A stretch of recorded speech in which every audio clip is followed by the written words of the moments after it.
There is a high chance that you have a WhatsApp account and have used the messaging app to chat with your friends or loved ones from a smartphone. WhatsApp was founded in 2009 by Brian Acton and Jan Koum after being rejected for roles by social media companies. The company was bought by Facebook for $19 billion 9 years ago, and today, WhatsApp is the most popular messaging service in over 100 countries. It has over 2 billion users and is one of the few apps to be downloaded more than 5 billion times. Join us as we explore the story of Brian and Jan, the two engineers who created WhatsApp.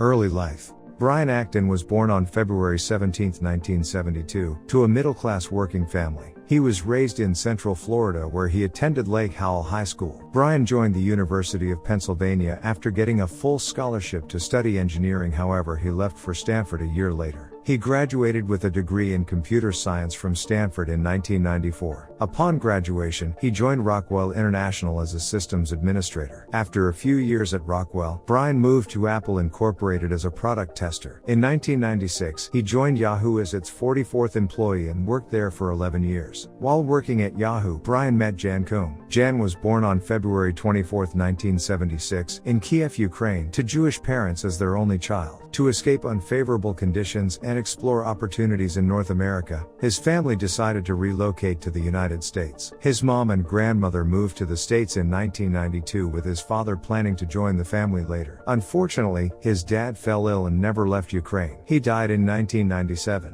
While in high school, Jan became interested in programming and discovered he excelled at it. He continued to work on his skills, and by the time he was done with high school, Jan was a skilled self-taught computer engineer. He enrolled in San Jose State University to get a degree, while working for Ernst & Young as a security tester to cover his tuition and living expenses. At EY, Jan was staffed on a Yahoo project where he met Brian. After a few months, Jan moved from EY to Yahoo while completing his undergrad degree. A few days into his role at Yahoo, the company suffered a major breakdown and Jan was called into the office from class. The role at Yahoo was demanding and Jan dropped out of school to focus most of his time on work. At Yahoo, Brian and Jan developed an amazing relationship while working there for several years. They also shared a common interest in the new hot thread of social media. In 2007, both Brian and Jan left Yahoo to explore new opportunities. Creation of WhatsApp. Brian and Jan took a year off to travel the world and explore their interest in social media. They both applied for roles at Facebook and Twitter but were turned down. In early 2009, Jan bought an iPhone and realized the potential of its 7-month-old app store. He wanted to create an app that showed statuses next to people's names. Jan discussed the idea with Brian, who liked it, and they both met Alex Fishman to get more insights on developing an app. Jan named the app WhatsApp because it sounded more like the common greeting "What's up?" He also incorporated a company called WhatsApp Incorporated in California on 24th of February 2009.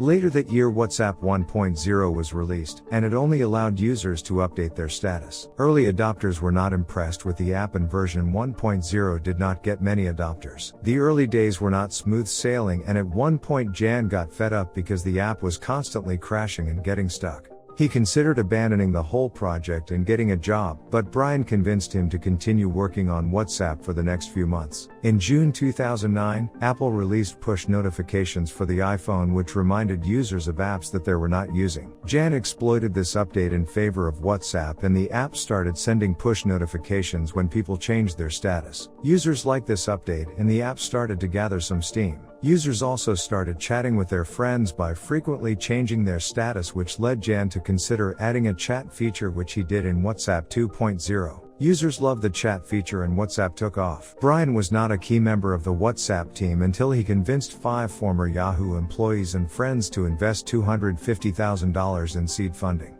A year after WhatsApp launched, Brian was given co-founder status and a stake in the company. Over the next few years, several features were added to WhatsApp and its popularity continued to grow. WhatsApp was launched on Symbian OS, Android OS, and Windows OS within 2 years. In early 2011, WhatsApp emerged among the top 20 applications in Apple's US App Store. In April of the same year, SEQUOIA Capital made an investment of approximately $8 million for 15% of the company.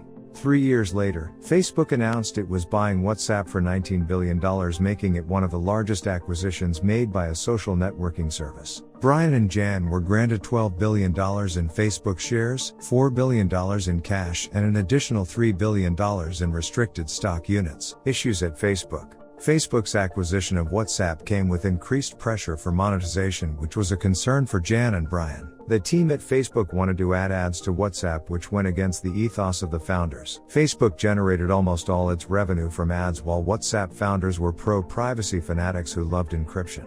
Brian's motto at WhatsApp was no ads, no games, no gimmicks, which was a stark contrast to his parent company. In 2017, Brian left WhatsApp because he could not agree with Facebook on how to handle adverts on WhatsApp. He did not agree with Facebook's plan for the app and felt the right thing to do was walk away. Leaving in 2017 cost him approximately $850 million because he gave up on unvested shares. Jan remained on the board of Facebook and left after all his shares had vested. Brian left WhatsApp to join a small messaging application called Signal, which was run by a researcher named Moxie Marlinspike. Signal is an instant messaging application like WhatsApp. Users simply download the app, register, and can start chatting. Moxie is on a mission to put users first and does not plan to place adverts on the platform. Brian invested $50 million into the company and converted it into a foundation. In 2018, Brian tweeted publicly backing the #DeleteFacebook movement. Today, Brian serves as the interim chief executive officer and executive chairman of the Signal Foundation. Jan has been under the radar since he left Facebook. He purchased some expensive properties in Malibu and lives a quiet life away from the spotlight. He also spends a lot of time on his yacht touring the world and indulging in his hobbies.